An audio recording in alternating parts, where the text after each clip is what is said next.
JEE prepare ചെയ്യുന്ന ഒരുപാട് കുട്ടികളുടെ ഡൗട്ടാണ് JEE ക്വാളിഫൈ ചെയ്യാൻ ഒരു ദിവസം എത്ര മണിക്കൂറൊക്കെ ഇരുന്ന് പഠിക്കണം എന്നുള്ളത്. അപ്പം നമ്മൾ പൊതുവേ JEE ക്വാളിഫൈ ചെയ്തിട്ടുള്ള ആസ്പിറൻസിൻ്റെ എല്ലാവരുടെയും ഇൻ്റർവ്യൂസും കാര്യങ്ങളൊക്കെ കാണുന്ന സമയത്ത് അല്ലെങ്കിൽ അവർ എത്ര മണിക്കൂർ പഠിച്ചു എന്നുള്ളതിനൊരു കണക്കൊക്കെ പറയുന്നത് കാണാറുണ്ട് അല്ലേ. ഞാൻ 10 മണിക്കൂർ ഇരുന്ന് പഠിക്കുമായിരുന്നു, അല്ലെങ്കിൽ ഞാൻ 13 മണിക്കൂർ ഇരുന്ന് പഠിക്കുമായിരുന്നു, ഞാൻ ഫുൾ ടൈം ഇരുന്ന് പഠിത്തം തന്നെ ആയിരുന്നു എന്നുള്ള രീതിയിലൊക്കെ ഇവർ സംസാരിക്കുന്നത് കേട്ടിട്ടുണ്ട്.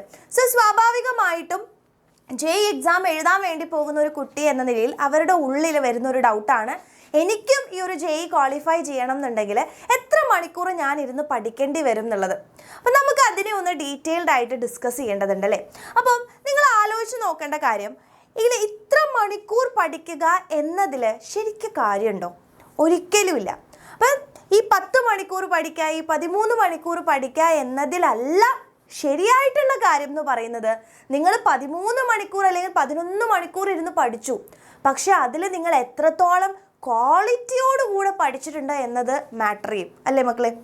അപ്പോൾ നിങ്ങൾ 10 മണിക്കൂർ ഇരുന്ന് പഠിച്ചിട്ട് പക്ഷേ അതിൽ വെറും 1 മണിക്കൂർ മാത്രമാണ് നിങ്ങൾക്ക് ഒരു ക്വാളിറ്റിയോട് കൂടെ പഠിക്കാൻ വേണ്ടി പറ്റിയിട്ടുള്ളത്, എഫക്റ്റീവ് ആയത് ആ 1 മണിക്കൂർ മാത്രമാണ്, ബാക്കിയുള്ളതെല്ലാം നിങ്ങൾ ഡിസ്ട്രാക്റ്റഡ് ആയിട്ടും ഔട്ട് ഓഫ് കോൺസെൻട്രേഷൻ ആയിട്ടൊക്കെ പോയിട്ടാണ് നിങ്ങൾ പഠിച്ചിട്ടുള്ളതെന്നുണ്ടെങ്കിൽ ബാക്കി 9 മണിക്കൂർ നിങ്ങൾ പഠിച്ചു എന്ന് നമുക്ക് കൂട്ടാൻ പറ്റും?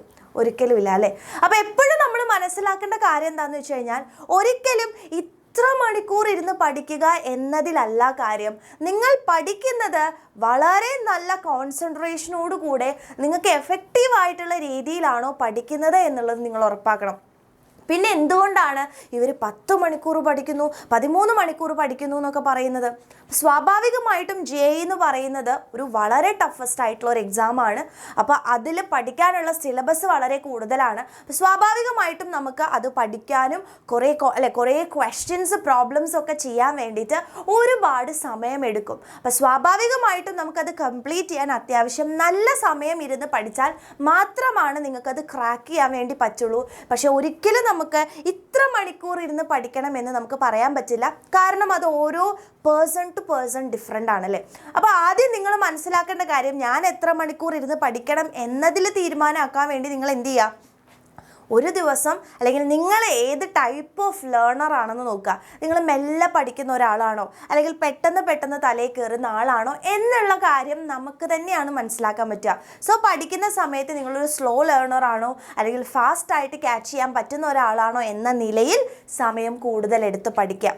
ഓക്കെ, അപ്പോൾ ആ ഒരു രീതിയിൽ ആൻഡ് ഓൾസോ പഠിക്കുന്ന ആ ഒരു ടൈം എന്ന് പറയുന്നത് നിങ്ങൾക്ക് എഫക്റ്റീവ് ആയിട്ടുള്ള രീതിയിൽ എന്ത് ചെയ്യുക, പഠിക്കാൻ വേണ്ടി ശ്രമിക്കുക. ഉറപ്പായിട്ടും ഡിസ്ട്രാക്ഷൻസ് ഉണ്ടാവുന്ന സമയം ഉണ്ടാവും, ഇപ്പം നമ്മളുടെ സാച്ചുറേറ്റഡ് ആവുന്ന സമയം ഉണ്ടാവും. അപ്പോൾ ആ സമയത്തൊക്കെ ചെറിയ ബ്രേക്സ് എടുത്തിട്ട് പഠിക്കാൻ വേണ്ടി നോക്കുക.